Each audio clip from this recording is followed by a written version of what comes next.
This is the worst cancer to have. And the worst part is it's not one single cancer, but 10 different types of cancer all wrapped up into one disease. So what is this mysterious, deadly disease?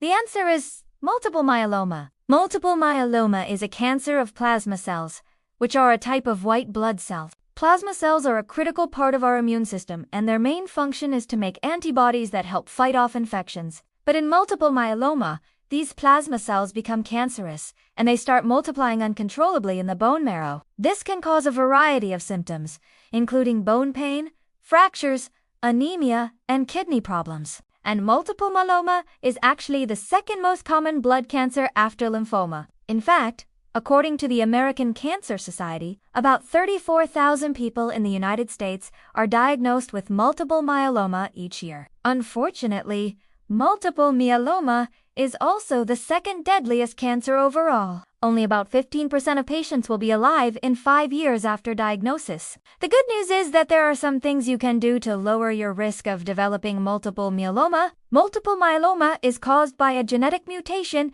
in plasma cells, but exactly what causes this mutation is still unknown. However, researchers have identified several risk factors that may increase a person's likelihood of developing the disease. These risk factors include having a family history of multiple myeloma, being older, with the average age at diagnosis being around 65, and being male. Also, African Americans have a higher risk of developing multiple myeloma than other racial and ethnic groups. Now, while we don't know exactly what causes multiple myeloma, we do know that smoking increases a person's risk of developing the disease. Quitting smoking can help reduce that risk. Another thing that can increase your risk of getting multiple myeloma is exposure to certain chemicals such as benzene and pesticides. These chemicals are often found in industrial settings. So if you work in an industry that uses these chemicals, talk to your employer about safety protocols and follow all safety guidelines. The next thing you should do to reduce your risk of multiple myeloma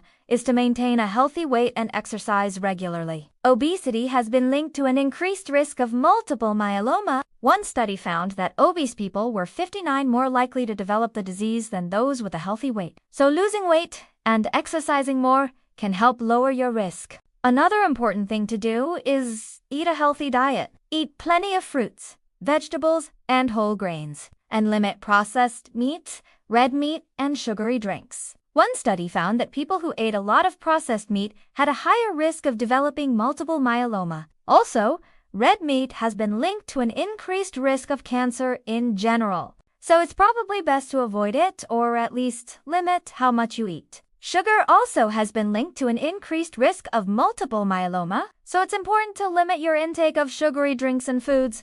And finally, make sure to get enough sleep. Sleep deprivation has been linked to an increased risk of multiple myeloma. Most adults need around 7 to 8 hours of sleep per night, so make sure you get enough rest. I know what you're probably thinking. All of that seems like a lot of work just to lower my risk of a disease I probably won't even get. Well, it turns out that these same things that reduce your risk of multiple myeloma also reduce your risk of getting the other cancers on this list. Number 9 is pancreatic cancer. It's a rare form of cancer that occurs in the pancreas, and it's also very deadly. Only about 8% of people diagnosed with pancreatic cancer live longer than 5 years. What's worse? Pancreatic cancer is hard to detect early because it doesn't usually cause any symptoms in the early stages. By the time it's found, it's often too late to treat. However, researchers have found that people who eat a lot of processed meat and red meat have a higher risk of developing pancreatic cancer. So cutting back on these meats could help lower your risk. Next is stomach cancer,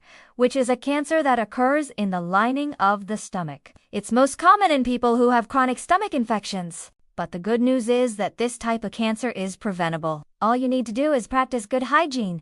Cook your food thoroughly and avoid eating raw or uncooked food. Next is liver cancer, which is a cancer that starts in the liver cells. It's most common in people who have chronic liver diseases such as hepatitis B or C. But you can lower your risk of liver cancer by getting vaccinated against hepatitis B and by drinking alcohol in moderation. Then we have lung cancer, which is a cancer that starts in the lungs. It is most common in people who smoke or who have been exposed to radon gas or secondhand smoke. but you can lower your risk by quitting smoking, testing your home for radon, and avoiding secondhand smoke. Next is colorectal cancer, which is a cancer that starts in the colon or rectum. It's most common in people over the age of 50, but you can lower your risk by eating a healthy diet, exercising regularly, and getting screened regularly. Finally, there's breast cancer, which is a cancer that starts in the breast tissue. It's most common in women who are overweight or have a family history of the disease. But you can lower your risk by maintaining a healthy weight,